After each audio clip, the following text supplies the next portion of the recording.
Red టీవీలో మీ వ్యాపార ప్రకటనల కోసం ఈ నంబర్ ని సంప్రదించండి 6281747728. Hi viewers, welcome to our channel. ప్రస్తుతం మనతో పాటు senior journalist Damoh Bala sir అన్నారు. వారితో ఒకసారి మాట్లాడదాం.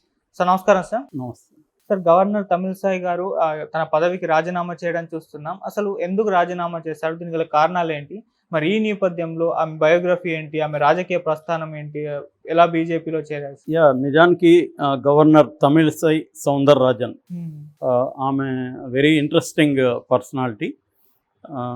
ఇక్కడ గవర్నర్గా ఉన్న రోజులు కూడా ఒక రకమైన క్యాట్ అండ్ మౌస్, ఎలుక పిల్లి అంటారు కదా, అలాంటి ఒక గొడవలతోనే ఆమె జీవితం గడిచిపోయింది. బట్ ఆమె బయోగ్రఫీ మాత్రం very very interesting biography. So ఆమె ఇప్పుడు ఎందుకు రిజైన్ చేసిందంటే, ఆమెకి ముందు నుంచి కూడా రాజకీయాల్లోనే ఎక్కువ ఆసక్తి, ఎక్కువ ప్రత్యక్ష రాజకీయాల్లో. గవర్నర్ అనేది ఒక రకంగా ఆమెకు సఫకేషన్ కలిగించే పరిస్థితి. అందువల్ల కూడా ఆమె గొడవ పెట్టుకుందేమో అని నాకు డౌట్ వస్తుంది ఆమె బయోగ్రఫీ చూసినప్పుడు. ఎందుకంటే ఆమె ఎప్పుడు కూడా పబ్లిక్ పర్సన్ అనమాట. రాజకీయాల్లో ప్రత్యక్షంగా పాల్గొనింది. బీజేపీ నేషనల్ సెక్రటరీగా ఉన్నింది. తర్వాత బీజేపీలో తమిళనాడు బీజేపీకి ప్రెసిడెంట్గా పనిచేసింది. తర్వాత 2 సార్లు ఎమ్మెల్యేగా కంటెస్ట్ చేసి ఓడిపోయింది, 2 సార్లు ఎంపీగా కంటెస్ట్ చేసి ఓడిపోయింది. కాబట్టి ఆమెకు ప్రత్యక్ష రాజకీయాల్లో పాల్గొనాలనే కోరిక బలంగా ఉంది. సో ఇప్పుడు కూడా ఆమె రిజైన్ చేయడం వెనక అదే కారణం.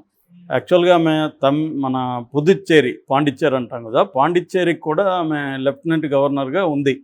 కాకపోతే నవంబర్కి పీరియడ్ అయిపోతుంది. కాబట్టి ఇక్కడ రిజైన్ చేసేసి ఆమె తమిళనాడుకి వెళ్ళి వాళ్ళ నేటివ్ ప్లేస్ నాగర్కోయిల్లో కానీ లేదా చెన్నై సెంట్రల్లో కానీ ఇంకెక్కడైనా కూడా ఓకే పార్టీ కానీ డిసైడ్ చేస్తే అక్కడ తాను ఎంపీగా కంటెస్ట్ చేయాలనేది ఆమె కోరిక.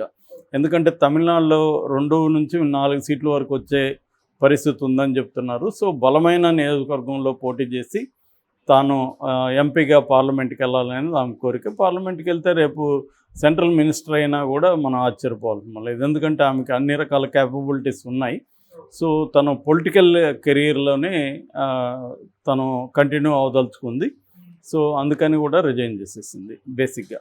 అయితే ఇక్కడ బిగినింగ్లో కేసీఆర్ ఆమె అన్నా చెల్లెలాగా ఉండేవాళ్ళు బిగినింగ్ వచ్చినప్పుడు.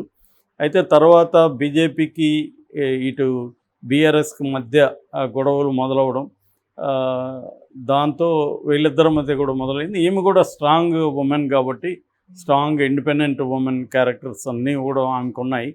అందుకని ఆమె కూడా ఎక్కడ కాంప్రమైజ్ అవ్వలేదు. అంతకుముందున్న నరసింహన్ ఫస్ట్ గవర్నర్ తెలంగాణకి, ఆయన అసలు గవర్నర్గా ఉన్నాడా అనేది ఎవరికి తెలియదు. ఎందుకంటే ఆయన ఎప్పుడు చూసినా గుళ్ళు గోపురాలు ఇవి ఎక్కువ తిరిగేవాడు, ఏదైనా సమావేశాల్లో మాట్లాడేవాడు. ఆయన కూడా లెర్నర్డ్ గై, డీజీపీగా కూడా పనిచేశాడు. బట్ ఆయన కేసీఆర్తో ఎటువంటి ఇబ్బందులు లేకుండా వెళ్ళిపోయాడు. బట్ ఈమె వచ్చినప్పుడు బిగినింగ్లో బాగున్నారు, కానీ తర్వాత అనేక బిల్లులు పెండింగ్ పెట్టింది, ప్రోటోకాల్స్ వివాదం వచ్చింది.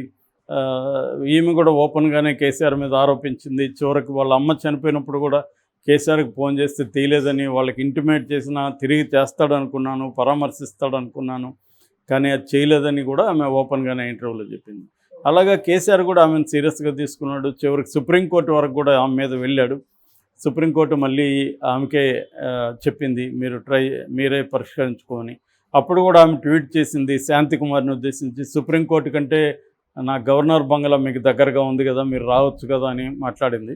సో ఏదేమైనా ఆమె ఖచ్చితంగా అయితే కేసీఆర్ని ఇబ్బంది పెట్టింది. ఇక బయోగ్రఫీ విషయానికి వస్తే, ఆమె 1961లో నాగర్కోయిల్లో పుట్టింది.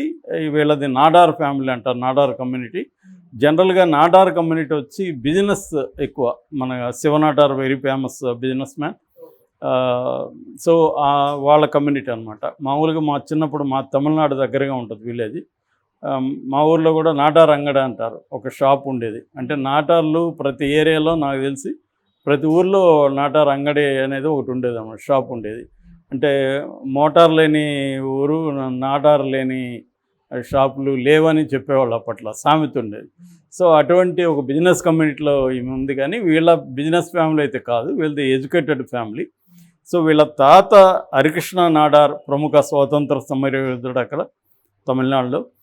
తర్వాత వీళ్ళ నాన్న కుమరి అనంతన్, ఆయన కాంగ్రెస్లో చాలా ప్రముఖ లీడర్ తమిళనాడులో. తను ఎంపీగా కూడా కంటెస్ట్ చేసి ఎంపీగా కూడా గెలిచాడు. వాళ్ళ అమ్మ కృష్ణకుమారి మాత్రం హౌస్ వైఫ్. వీళ్ళు మొత్తం 5 మంది సిబ్లింగ్స్. సో ఈమెకు వాళ్ళ తాత వాళ్ళ నాన్న ఇన్ఫ్లుయెన్స్ చిన్నప్పటి నుంచి కూడా ఉందన్నమాట. అందుకని తనకు కూడా రాజకీయాల మీద ఆసక్తి.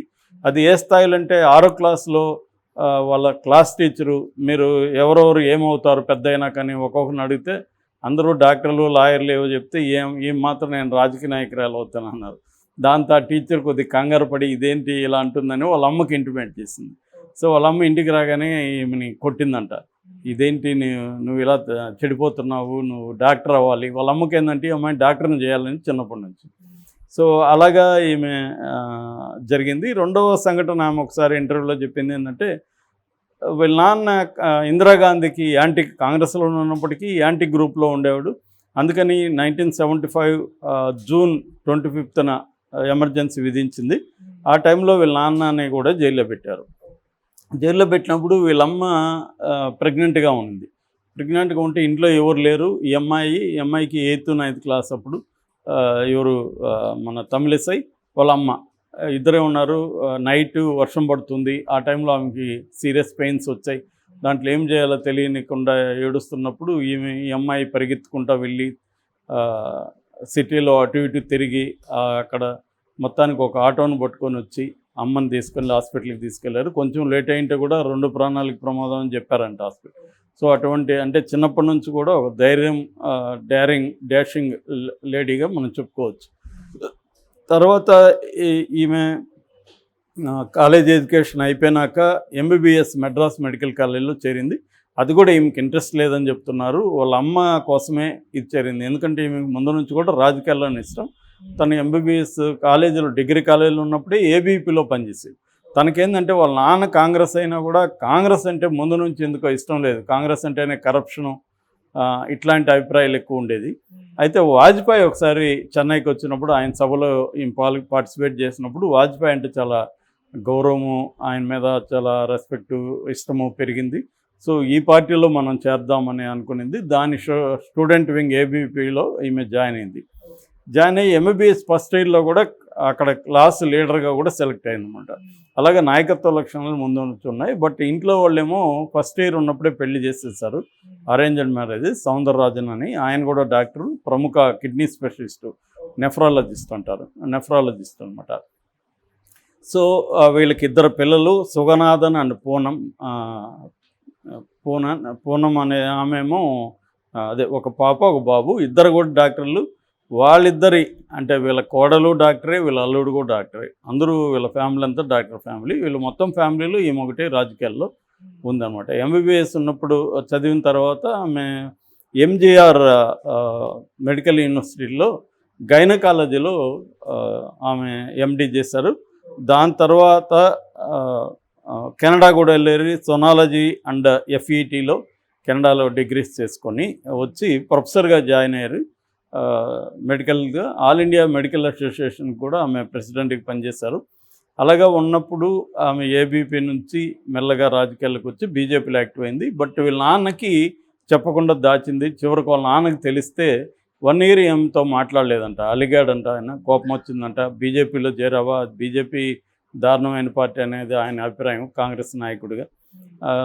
చివరికి వాళ్ళ అమ్మాయి ఇంటర్వ్యూని అయ్యి వాళ్ళ నాన్నను ఒప్పించిందంట. అంటే మన పిల్లల్ని మనం కంట్రోల్ చేయకూడదు, వాళ్ళు అడల్ట్స్గా మారినప్పుడు వాళ్ళ ఇండిపెండెన్స్ని మనం రెస్పెక్ట్ చేయాలని వాళ్ళ అమ్మ చాలా సపోర్ట్ చేస్తుందంట. అందుకని తమిళిసైకి వాళ్ళ అమ్మ అంటే కృష్ణకుమారి ఆమె పేరు. కృష్ణకుమారి అంటే చాలా ఇష్టము. తను పెద్ద ఇన్స్పిరేషన్ అని కూడా చెబుతారు. సో అలాగా వాళ్ళ మదర్ తనని ఇన్ఫ్లుయెన్స్ చేసిందని చెబుతున్నారు. దాని తర్వాత ఈమె ఆరేటరీ స్కిల్స్లో కూడా చాలా ప్రముఖంగా ఉంటుంది. రాజ్ టీవీలో దాదాపు 10 సంవత్సరాలు డిఫరెంట్ ఆరేటరీ ప్రోగ్రామ్స్ చేసింది. దాని తర్వాత ఒక మగలేర్ పంచాయతీ అంటే విమెన్ కోసం ఒక కోర్టు లాంటిది, అది కూడా కండక్ట్ చేసింది ఒక 5 ఏళ్ళు. సో ఈమెకి ఆ స్కిల్స్ కూడా బాగున్నాయి. ఏదేమైనా మళ్ళీ ఖచ్చితంగా ఆమె ఎంపీగా గెలిచే అవకాశాలు అయితే ఉన్నాయి. Okay sir, thank you so much.